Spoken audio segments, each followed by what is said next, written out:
Ambassador John Mitchell sat at his desk in the human embassy on Nexus Prime, sipping his morning coffee while reviewing trade reports from the outer colonies.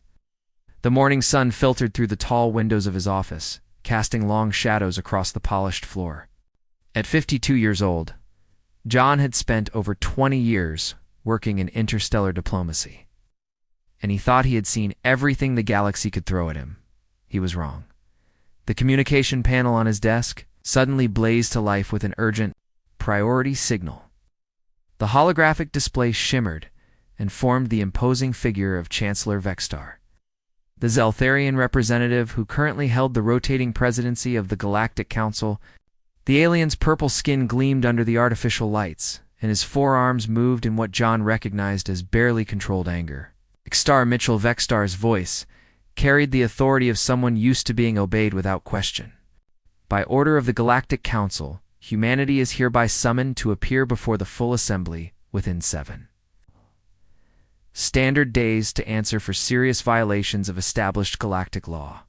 John set down his coffee cup slowly, keeping his expression neutral. Years of diplomatic training had taught him never to show surprise or concern, even when facing the unexpected. Chancellor Vextar, good morning. May I ask what specific violations you're referring to? The Zeltharian's eyes narrowed to thin slits. Do not play ignorant, human. Your species has committed acts of aggressive expansion into territories that belong to other civilizations. You have violated ancient territorial boundaries that have been respected for thousands of years. You have shown complete disregard for the established order that keeps peace in this galaxy. John leaned back in his chair, his mind racing. He knew exactly what systems Vextar was talking about, but calling them violations seemed absurd. Chancellor. If you're referring to the Kepler 442, Ros 128, and Proxima systems, I must remind you that all 3 were uninhabited when our colonists arrived. Our surveys showed no signs of current occupation or recent habitation. Vextar's forearms gestured wildly. Occupation is not the issue here, Ambassador. Those systems were claimed by various council members long before your species even achieved faster-than-light travel. The fact that we chose not to develop them does not give you the right to simply take them. The communication ended abruptly, leaving John staring at the empty holographic display. He pressed a button on his desk, and within moments, his assistant, Lisa Parker, entered the office. Lisa was 35, sharp-minded, and had been working with John for the past 8 years. She had an unusual ability to cut through diplomatic nonsense and get to the heart of any problem. I take it that wasn't a social call, Lisa said, noting John's expression. The Galactic Council is summoning us to answer charges of aggressive expansion and territorial violations, John replied. They are giving us 7 days to prepare our defense. Lisa raised an eyebrow. Let me guess, the 3 new colony systems?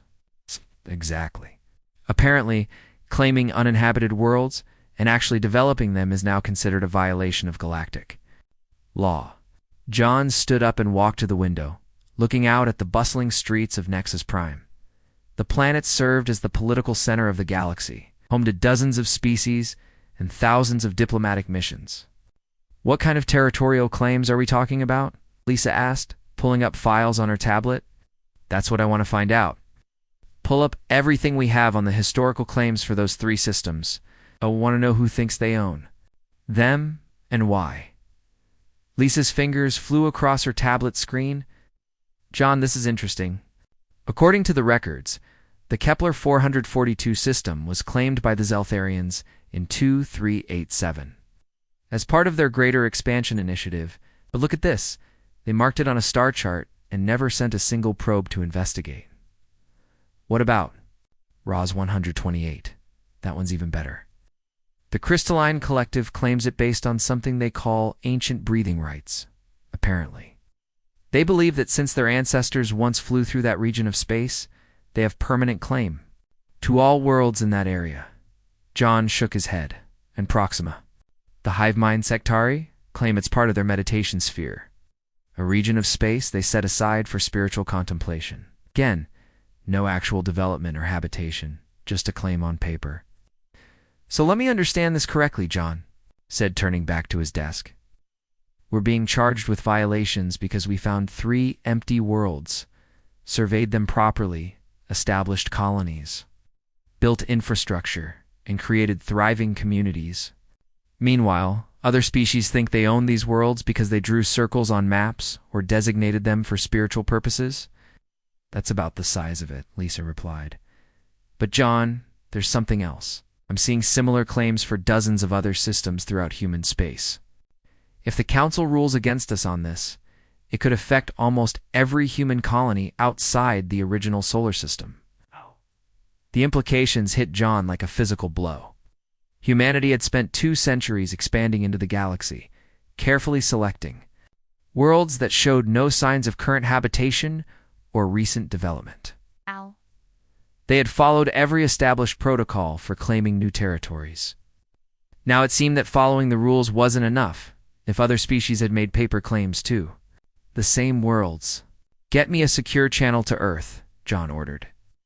I need to speak with President Stone immediately. While Lisa set up the communication link, John reviewed what he knew about the current political situation in the galaxy. The Galactic Council had been in existence for over 3,000 years, dominated by older species who had achieved spaceflight long before humans had even developed agriculture. These ancient civilizations had carved up the galaxy among themselves through a complex system of inherited territories, gifted domains, and negotiated boundaries.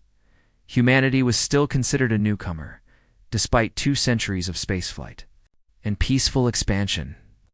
Most council species viewed humans as upstart children who needed to learn their place in an established order. The fact that human colonies were often more successful and productive than alien settlements seemed to make relations worse, not better. The secure communication link activated, and President Amanda Stone appeared on the holographic display. At City 1, she had been leading Earth's government for 6 years and had experience dealing with hostile alien politics. John, I just received word from our intelligence services about the council summons. How bad is this? Potentially catastrophic? Madam President, if the council rules against us, we could be forced to abandon colonies that house millions of people. At worst, they might impose economic sanctions or even authorize military action against human settlements. President Stone was quiet for a moment, processing the implications. What are our options? We can submit to their authority and hope for mercy, or we can fight this through legal channels and risk making enemies of the entire council. There's also a third option, but it's the most dangerous, which is we refuse to acknowledge their authority over territories we've legitimately claimed and developed. We tell them that possession and development create stronger legal claims than ancient maps and spiritual designations. That sounds like a declaration of independence from the galactic political system. It might be exactly that, Madam President. The question is whether humanity is ready to stand alone against the established powers of the galaxy. President Stone looked thoughtful. How confident are you in our legal position? Completely confident. Every world we've claimed was uninhabited and undeveloped. We've followed all established protocols for territorial expansion. The only thing we're guilty of is being more successful at colonization than species who've had thousands of years longer to figure it out. Then prepare your defense, Ambassador.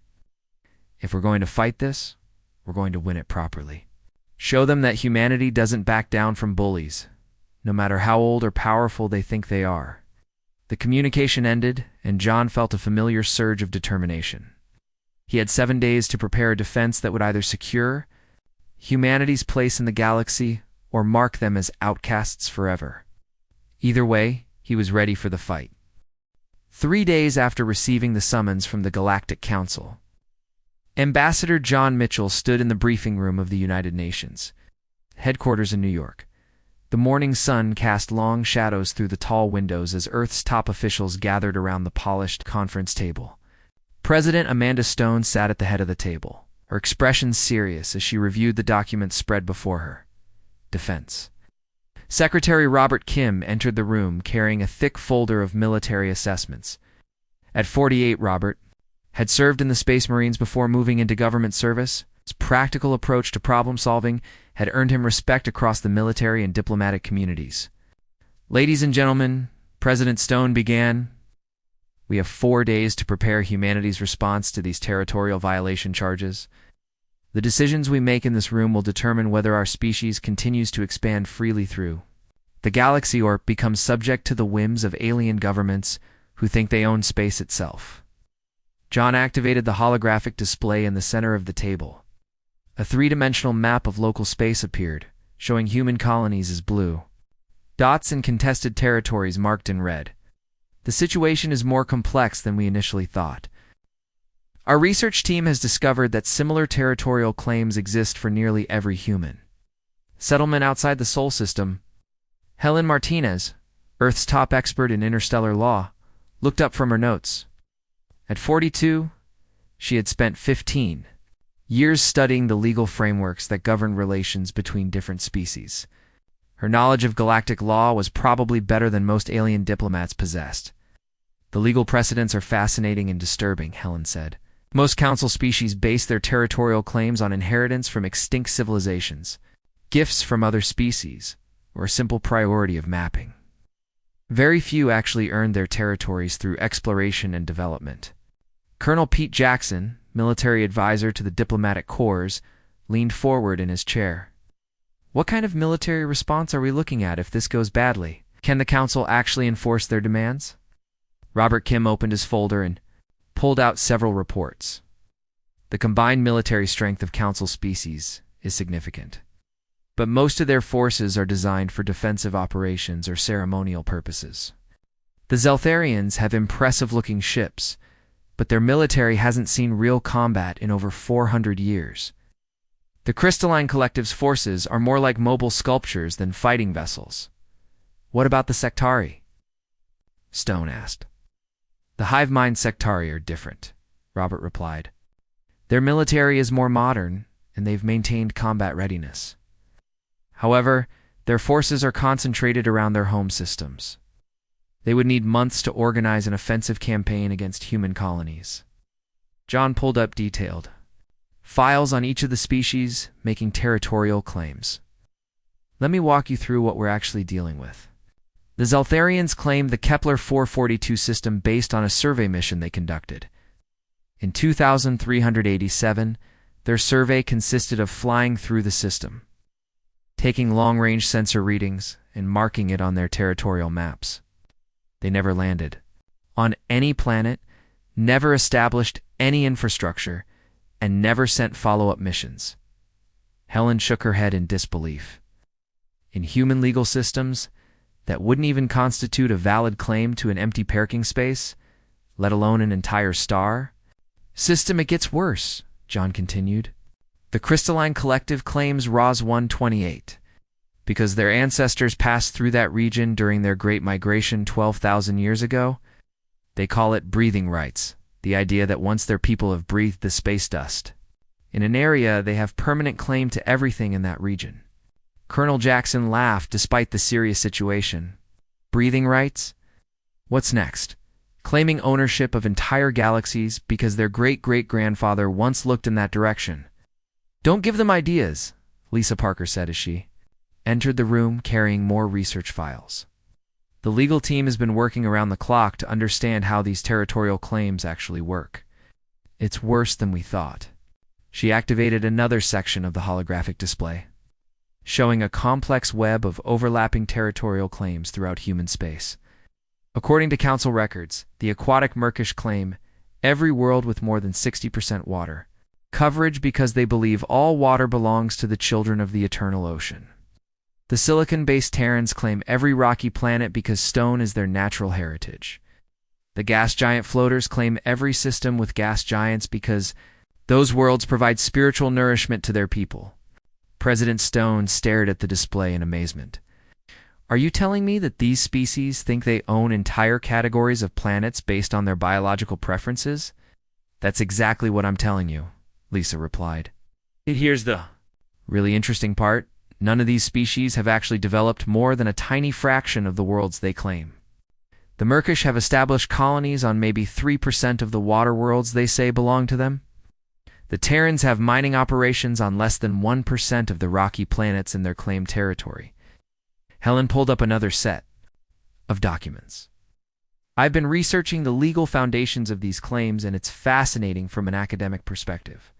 Most council species achieved spaceflight thousands of years before humans existed. They divided up the galaxy through a series of treaties and agreements based on projected expansion, biological compatibility, and spiritual significance. The problem is that most of them never actually expanded to fill their claimed territories. Robert Kim looked at the military assessments spread across the table. So we're dealing with species who claimed vast territories they never developed, never defended, and in many cases never even visited.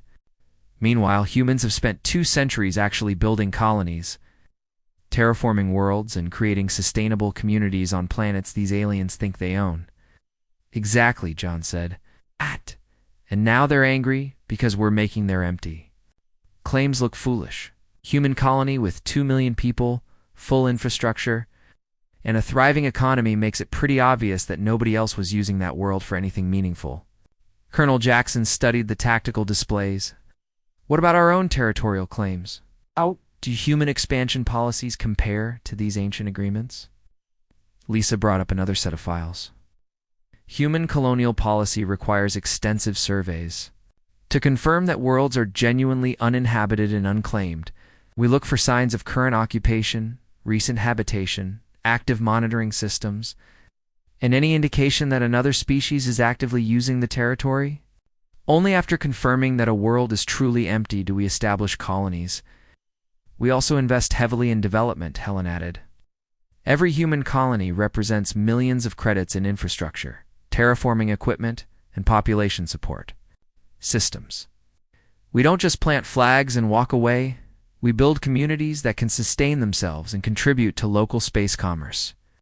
President Stone stood up and walked to the window, looking out at the city below. Question is whether the galaxy operates on a system of earned territories or inherited privileges. The council species want us to accept that drawing lines on ancient maps creates stronger legal claims than actually building civilizations. That's the heart of the issue, John agreed. And there's another factor we need to consider.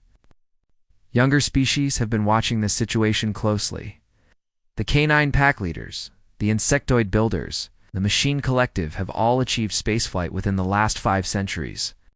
They're facing the same problems we are, trying to find places to expand while older species claim ownership of territories they've never developed. Robert Kim looked up from his military reports. Are you suggesting we might have allies in this fight? Possibly. These younger species have been quietly reaching out through diplomatic channels. They're interested in knowing how humanity plans to respond to the Council's demands. If we establish a precedent that development and habitation create stronger territorial claims than ancient maps, it could benefit them as well. Helen organized her legal documents into neat stacks. From a legal perspective, we have several options. We can submit to the Council's authority and hope they're merciful. We can challenge their territorial claims through existing galactic courts. Or we can reject their authority entirely and establish our own legal framework based on actual development and habitation. What are the risks of each approach? President Stone asked. Submission means abandoning colonies and accepting that human expansion is subject to the approval of species who've never developed the territories they claim, Helen replied. Legal challenges could take decades, and there's no guarantee of success, since the courts are controlled by the same species making the claims. Rejection means potential military conflict and complete separation from existing galactic political structures. John looked around the room at Earth's leadership team. There's one more factor we haven't discussed. The economic implications of this situation extend far beyond the 3 contested systems. Human colonies produce more agricultural output, manufactured goods, and technological innovations per capita than most alien settlements. The Grand Assembly Hall of the Galactic Council stretched out like a vast amphitheater, its curved walls rising hundreds of meters into the air. 47 different species had sent their representatives to witness humanity's trial, and the chamber buzzed with alien languages that translators struggled to convert into understandable speech. Ambassador John Mitchell walked through the main entrance, his simple black diplomatic suit standing out among the elaborate costumes and technological displays that surrounded him. The Zeltharian delegation occupied the highest tier of seating, their purple robes gleaming with embedded jewels that caught the artificial light. Chancellor Vexstar sat in the center of their section, his forearms arranged in a pose that suggested both authority and barely controlled anger. The other council species had arranged themselves according to ancient protocols that John had studied but never fully understood. The crystalline collective representatives looked like living gemstones, their bodies reflecting light in patterns that hurt human eyes to observe directly. They had constructed an elaborate light display around their seating area, creating rainbow patterns that supposedly conveyed their emotional state to other species. Currently, the patterns suggested righteous indignation mixed with superior amusement. Below them sat the aquatic merkish in specialized water-filled viewing chambers. Their fish-like bodies moved gracefully through the artificial environment, while their translator devices created bubbling sounds that somehow converted into spoken language. They had brought samples of water from dozens of different worlds, claiming that each one proved their ancient connection to all aquatic environments throughout the galaxy. The hive mind sectari occupied an entire section of the chamber, their insect-like forms arranged in perfect geometric patterns. Unlike other species, they spoke with one voice, their individual members moving in perfect synchronization as they participated in collective decision-making. Their section of the chamber hummed with the sound of thousands of wings and clicking. Manned. John took his assigned seat in the defendants area, a small platform in the center of the chamber that put him on display for all the assembled species. Lisa Parker sat behind him with their legal documents and evidence files, while a recording system captured every word for transmission back to Earth and human colonies throughout the galaxy. Chancellor Vexstar stood and activated the chamber's amplification system. His voice boomed through the hall, reaching every corner of the vast space. The Galactic Council convenes to address serious violations of established territorial law by the species known as humanity. Ambassador John Mitchell will answer for his people's crimes against the peaceful order that has governed this galaxy for thousands of years. A holographic display materialized above the chamber, showing the 3 contested star systems. Red markers indicated the territories that various council species claimed as their own, while blue markers showed the location of human colonies. The visual evidence looked damning from a distance, suggesting that humans had deliberately invaded occupied space. Vexstar gestured toward the display with 2 of his forearms. The evidence speaks for itself. Humanity has established colonies in systems that belong to other civilizations. They have built cities on worlds that were claimed long before their species achieved spaceflight. They have shown complete disregard for the territorial rights that form the foundation of galactic civilization. The crystalline collective spokesperson rose next, a gemstone body refracting light in patterns that the translation system converted into formal speech. The Ross 128 system holds sacred significance for our people. Our ancestors breathed the cosmic dust of that region during the Great Migration, 12,000 years ago. Every molecule of matter in that system carries the spiritual essence of our forebears. The human presence there is not merely illegal, it is a desecration of our most holy spaces. Murmurs of agreement rippled through the chamber as other species nodded their approval. The collective's claims sounded impressive when presented with such ceremony and ancient tradition. John made notes on his tablet, knowing that the emotional presentation was designed to make logical counterarguments seem cold and disrespectful. The Merkish representative's translator device created a series of flowing sounds that became human speech. The water worlds that humans have stolen belong to all children of the eternal ocean. For millions of years, our people have recognized the sacred connection between all liquid environments throughout the galaxy. These humans have contaminated pure waters with their alien biology, destroying ecosystems that should remain pristine for future generations of aquatic beings. John noticed that the Merkish had never actually visited the Ross 128 system. Despite their claims of spiritual connection, their own records showed no exploration missions, no monitoring stations, and no attempt to establish any kind of presence in the territory they claimed to consider sacred. The hive mind sectari spoke with their collective voice. Thousands of individuals creating harmonized speech that resonated through the chamber. The Proxima system lies within our designated meditation sphere, a region of space set aside for contemplation and spiritual growth. The chaotic presence of human consciousness disrupts the cosmic harmony that our people require for proper mental development. Their colonies create psychic noise that interferes with our collective thoughts across multiple star systems. More species rose to present their cases against humanity. The silicon-based Terrans claimed that human terraforming operations on rocky worlds constituted geological vandalism of their ancestral stone heritage. The gas giant floaters insisted that human mining operations in asteroid belts disrupted the cosmic dance of celestial bodies that provided spiritual nourishment. To their aerial cities, each presentation grew more elaborate and emotional. Species that John had never heard of emerged from the upper tiers of the chamber to claim ancient rights to territories they had never developed. The photosynthetic leaflings demanded ownership of all worlds with yellow spectrum stars because their ancestors had sworn eternal partnership with solar radiation.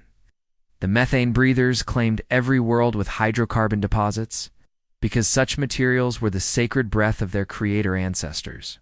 As the accusations continued, John began to see a pattern emerging. Every species based their territorial claims on spiritual connections, ancient traditions, or biological preferences. None of them had actually established colonies, built infrastructure, or created sustainable communities in the territories they claimed to own. Their claims existed only on paper, in religious texts, or in ceremonial declarations that had never been tested by practical implementation. The Zealot, monks of Epsilon Eridani, claimed spiritual ownership of every world that orbited within them, sacred geometry of their home constellation. The plasma entities demanded exclusive rights to all systems with active stellar coronas because such environments provided cosmic sustenance for their energy-based biology. The quantum philosophers insisted that their theoretical models gave them intellectual property rights to any system that matched their mathematical predictions about planetary formation. Chancellor Extar allowed each species to present their case without interruption, creating a mounting chorus of accusation and outrage directed at humanity's colonial expansion. The emotional weight of so many ancient civilizations demanding justice created an oppressive atmosphere in the chamber. John watched the display with growing amazement. He was witnessing the most powerful political body in the galaxy seriously. Consider territorial claims based on spiritual breathing rights, aesthetic preferences, and theoretical mathematical models. Species that had achieved spaceflight thousands of years before humans existed were demanding ownership of worlds they had never visited based on the color of local stars or the chemical composition of distant mospers, the harmonic resonators. Claimed ownership of any system where planetary orbits created musically pleasing gravitational frequencies. The time-dilated relativists demanded exclusive rights to systems near massive gravitational sources because such locations provided temporal contemplation opportunities for their philosophy-based culture. Electromagnetic sensitives claimed that human radio transmissions violated their right to cosmic silence. In regions of space they had designated for spiritual meditation. As the list of accusations grew longer, John realized that almost every human colony outside the Sol system violated somebody's claimed territorial rights. The galaxy's older species had divided up accessible space among themselves through a complex web of spiritual, cultural, and biological preferences that left no room for newer civilizations to expand through practical development and colonization. Temperature extremists claimed every world with surface conditions above or below certain ranges because such environments matched their ancestral comfort preferences.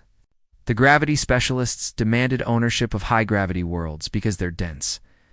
Biology required such conditions for proper cultural development.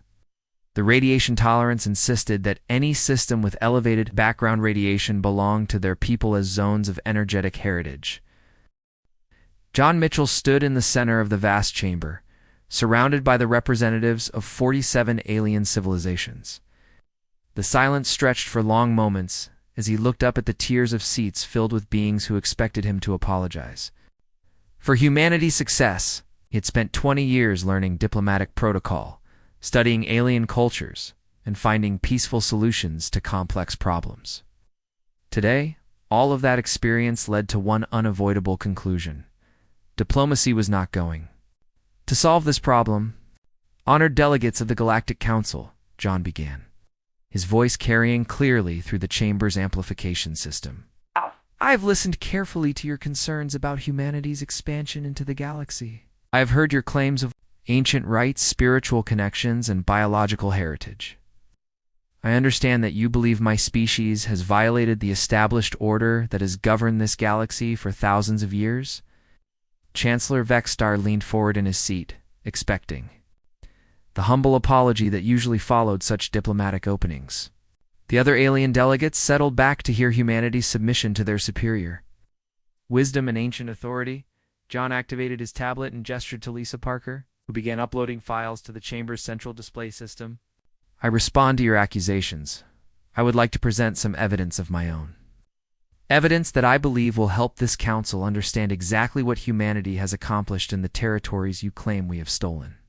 The holographic display above the chamber changed from the simple territorial maps that Chancellor Vexstar had shown earlier.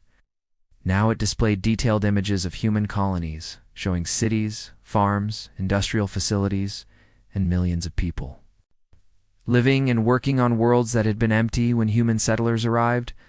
Let me tell you about the Kepler 442 system, John said, his voice growing stronger as he warmed to his subject. When our survey teams arrived there 15 years ago, they found 3 potentially habitable worlds. The planets had atmospheres, water, and the basic conditions needed to support life. They also had no signs of current occupation, no monitoring stations, no infrastructure, and no indication that any species was actively using these worlds for any purpose. The display showed before and after images of Kepler 442b, the system's primary colony world. The before images revealed a planet with vast oceans, empty continents, and no signs of intelligent development. The after images showed a thriving world with cities connected by transportation networks, agricultural regions that fed millions of people, and industrial centers that produced goods for trade throughout local space. Our colonists spent 5 years terraforming the atmosphere to make it fully compatible with human biology. They built cities that housed 2.7 million people. They established farms that produce food for 12 different species throughout this region of the galaxy. They created manufacturing facilities that provide components for the starships that 6 council species use for their own transportation needs. Murmurs of discomfort rippled through the chamber as alien delegates recognized goods and services they had purchased from human colonies. The crystalline collective's light patterns shifted to colors that suggested surprise and unease. Several species had not realized how dependent they had become on human productivity. John gestured toward the Zeltharian section of the chamber. Chancellor Vexstar, your people claim ownership of the Kepler 442 system based on a survey mission conducted in 2387. I have reviewed the records of that mission.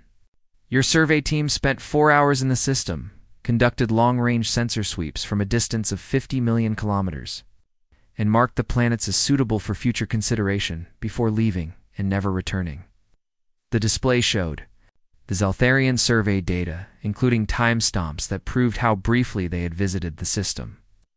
In the 138 years between your survey and our arrival, did your people establish any colonies in this system? Did you build any infrastructure? Did you send any follow-up missions to develop these worlds you claim to own?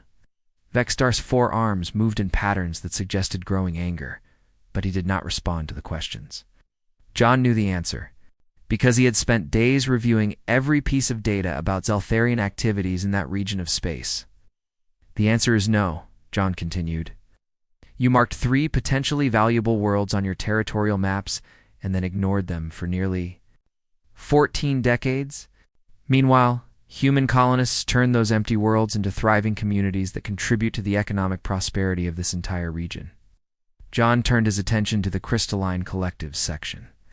Your people claim spiritual ownership of the Ros-128 system because your ancestors passed through that region 12,000 years ago. You call this breathing rights, and consider our presence there to be a desecration of sacred space. The display showed detailed surveys of the Ros-128 system, including chemical analysis of the cosmic dust and debris that filled the region. Our scientists have analyzed every particle of matter in that system. We found no trace of crystalline biology, no evidence of ancient passage, and no indication that any species has ever established a meaningful presence there. Your ancestors may have traveled through that region of space, but they left no more trace of their passage than a bird leaves in the sky.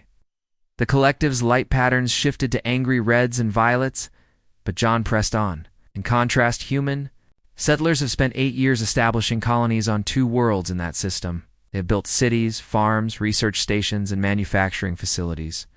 They have created an economy that employs 400,000 people and produces goods that are traded throughout local space. John's voice began to carry an edge that made some of the alien delegates shift uncomfortably in their seats. Claims spiritual ownership of worlds based on ancient migrations, but you have made no effort to develop those worlds, establish any presence there, or contribute anything meaningful to their use. You treat vast regions of space like museum exhibits. That should remain empty forever while your people live in comfort on worlds your ancestors conquered thousands of years ago. The hive mind sectaries' collective voice rose in protest. Human consciousness disrupts the cosmic harmony required for our meditation. Your chaotic thoughts create psychic interference that damages our collective mental processes. John turned toward their section of the chamber. Our scientists have conducted extensive studies of psychic interference in the Proxima system. We found no evidence of any telepathic signals, collective consciousness networks, or mental communication systems operating in that region. Your people claim that human thoughts disrupt your meditation, but our presence is located over 12 light-years from your nearest established colony. The display showed the vast distances involved, making it clear that human settlements were nowhere near sectari territory. If human thoughts from 12 light-years away can disrupt your mental processes, then your species has serious problems that have nothing to do with our colonial expansion. Several alien delegates made sounds of surprise or outrage at John's direct challenge to sectari claims. No one had ever questioned the hive mind's assertions about their psychic abilities in such a public forum. Let me address the fundamental issue that underlies all of these territorial disputes, John said, his voice now carrying the authority of someone who had reached the limits of diplomatic patience. Every species in this chamber bases their territorial claims on inheritance, ancient history, spiritual connections, or biological preferences. None of you have earned your territories through exploration, development, or the hard work of building actual civilizations. The chamber erupted in angry sounds from dozens of different species. Alien delegates rose from their seats, gesturing wildly and making untranslatable noises that their communication devices struggled to convert into understandable speech. Chancellor Vextar raised his forearms for silence, but it took several minutes for order to return. You inherited your territories from extinct species who conquered them before your people achieved spaceflight. John continued once the noise died down. You received them as gifts from other civilizations who wanted to avoid conflicts. You claimed them by drawing lines on star charts and declaring spiritual connections to regions of space you had never visited, but you did not earn them. John activated another section of the holographic display, showing comparative data about territorial development throughout Council space. The average Council species has established meaningful colonies on less than 3% of the territory they claim to own. Most of you have never visited 90% of the worlds you consider to be your sovereign territory. You treat the galaxy like a private preserve where vast regions of space should remain empty, while newer species are forbidden from developing worlds that you will never use. The data was devastating. Species that claimed thousands of star systems had established colonies in only dozens. Civilizations that demanded ownership of entire stellar regions based on ancient rights had never built so much as a monitoring station in most of their claimed territory. The silence in the Galactic Council chamber stretched for what felt like hours, but was probably only seconds. John Mitchell stood in the center of the vast space, having just rejected the authority of the most powerful political body in known space. 47 different species stared at him in shocked disbelief, their translator devices struggling to process what they had just heard. Chancellor Vextar was the first to recover from the surprise. His forearms trembled with rage as he rose from his seat, his purple skin darkening to an almost black color that indicated extreme anger in Zeltharian biology. You dare reject the authority of this council? You dare challenge the territorial agreements that have maintained peace in this galaxy for thousands of years? John did not step back or lower his gaze. 20 years of diplomatic experience had taught him that showing weakness in moments like this was fatal to any hope of successful negotiation. Chancellor Vexstar, I am not challenging agreements that maintain peace. I am challenging the assumption that territories should belong to species who never develop them while being denied to species who actually build civilizations. The crystalline collective's representatives flashed angry red patterns that hurt human eyes to look at directly. Their spokesperson spoke in harmonized tones that the translation system converted into outraged formal speech. This human insults the sacred traditions that govern interstellar relations. His species has existed for barely 2 centuries in space, while our people have maintained territorial sovereignty for millennia. And what have you done with that sovereignty? John asked, his voice carrying to every corner of the chamber. You have maintained empty space while forbidding others from developing worlds that could house billions of people and contribute to galactic prosperity. You have preserved vast museum exhibits of unused territory while newer species are forced to accept whatever scraps you decide to grant them. John activated the chamber's display system again, showing new data that Lisa Parker had prepared for this moment. The holographic images revealed the true scope of human achievement compared to alien territorial development. In 2 centuries of spaceflight, humanity has established thriving colonies on 437 worlds. Our settlements house a total population of 8.6 billion people. Our colonies produce food, manufactured goods, and technological innovations that are traded throughout this region of the galaxy. The display showed economic data that many of the alien delegates recognized. Human colonies had become major suppliers of agricultural products, industrial components, and consumer goods for dozens of species throughout local space. Several council members had become significantly dependent on human productivity without realizing the scope of that dependence. The Zeltharians claim sovereignty over 6,000 star systems, John continued. How many of those systems contain meaningful Zeltharian colonies with significant populations and developed infrastructure? He paused as the display showed. The answer: 43. Less than 1% of their claimed territory contains anything that could be called a functioning civilization. Vexstar's arms moved in patterns of denial and outrage. The potential for future development creates legitimate territorial claims. Our people may choose to expand into those systems at any time. In 1,400 years of spaceflight, your people have established meaningful colonies in less than 1% of your claimed territory, John replied. At that rate of expansion, it would take you over 100,000 years to develop the worlds you currently claim to own. Meanwhile, those worlds remain empty while other species are forbidden from building communities that could benefit millions of beings. The aquatic Merkish representative's translator device created flowing sounds that became increasingly agitated speech. Water worlds throughout the galaxy belong to the children of the eternal ocean. These sacred environments must remain pure. For future generations of aquatic life, John turned toward their section of the chamber. Your people claim ownership of every world with more than 60% water coverage. That represents over 2,000 worlds in this region of space alone. How many of those worlds have you actually colonized? The display showed the answer before the Merkish could respond. 17. You have established colonies on less than 1% of the water worlds you claim as your sacred heritage. The data was devastating for every species in the chamber.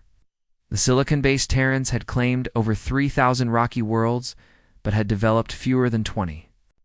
The gas giant floaters claimed exclusive rights to systems with large gaseous planets, but had established floating cities around only a handful of such worlds. Species after species discovered that their grand territorial claims were exposed as largely empty boasts. You want to preserve these worlds for your people's future expansion, John said, his voice now carrying the weight of absolute conviction. But your expansion rates suggest that future is tens of thousands of years away. Meanwhile, human colonists could develop those same worlds within decades, creating thriving communities that contribute to galactic civilization instead of remaining empty monuments to territorial greed. The hive mind sectary's collective voice rose in harmonized protest. The cosmic order requires vast spaces for contemplation and spiritual growth. Not every world needs to be filled with chaotic consciousness and industrial development. Then designate specific worlds for your meditation purposes and develop them accordingly, John replied. Build monasteries, establish retreat centers, create the infrastructure needed for your spiritual practices.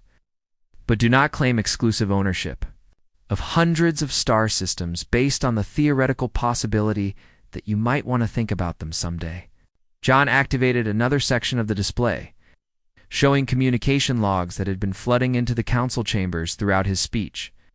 While we have been debating territorial policies in this chamber, news of our discussion has been spreading throughout the galaxy. I am receiving messages from dozens of younger species who face the same problems that humanity confronts. The display showed a map of galactic political boundaries that revealed the true scope of the territorial problem. Ancient species controlled vast regions of space through inherited claims, spiritual designations, and biological preferences. Meanwhile, newer civilizations were compressed into tiny areas where they were forbidden from expanding beyond the territories that older species decided to grant them. The canine pack leaders, the insectoid builders, the machine collective, and 37 other species have achieved spaceflight within the last millennium, John continued. All of them face restrictions on their expansion because older species claim ownership of territories they will never develop. The current territorial system creates a galaxy where ancient civilizations hoard unused worlds while younger species are forbidden from building the colonies their people need. Chancellor Vexstar stood again, his forearms spread wide in a gesture of ultimate authority. This council will not tolerate challenges to the established order. If humanity refuses to accept our territorial authority, we will be forced to take stronger measures to protect galactic stability. John looked up at the Zeltharian leader without flinching. What measures, Chancellor? Will you send your military forces to attack human colonies that have done nothing except build successful communities on worlds you never developed? Will you declare war on a species whose only crime is being better at colonization than civilizations that have had thousands of years longer to figure it out? The chamber erupted in angry sounds from multiple species, but John was not finished. Before you make threats about stronger measures, consider the economic consequences of your actions. Human colonies provide food supplies for 63 different alien species. Our manufacturing facilities produce components that are essential for the starships, space stations, and communication systems that dozens of council members depend on for their basic infrastructure. Lisa Parker activated another display that showed the complex web of trade, relationships between human colonies and alien civilizations. The economic data revealed just how integrated human productivity had become with the galactic economy over 2 centuries of expansion. If you force humanity to abandon our colonies or declare war on our settlements, you will disrupt trade networks that support millions of jobs throughout council space, John continued. Your people will lose access to food supplies, manufactured goods, and technological innovations that they have come to depend on. The economic chaos will affect every species in this chamber. The alien delegates fell silent as they contemplated the implications of John's economic arguments. Many of them had not realized how dependent their own civilizations had become on human productivity and innovation. But the economic consequences are not the most important issue here, John said, his voice growing stronger as he approached his final argument. The fundamental question is whether this galaxy will be governed by merit or by inherited privilege. Will territories belong to the species who develop them and build thriving civilizations? Or will they remain the property of ancient powers who treat vast regions of space like private museums?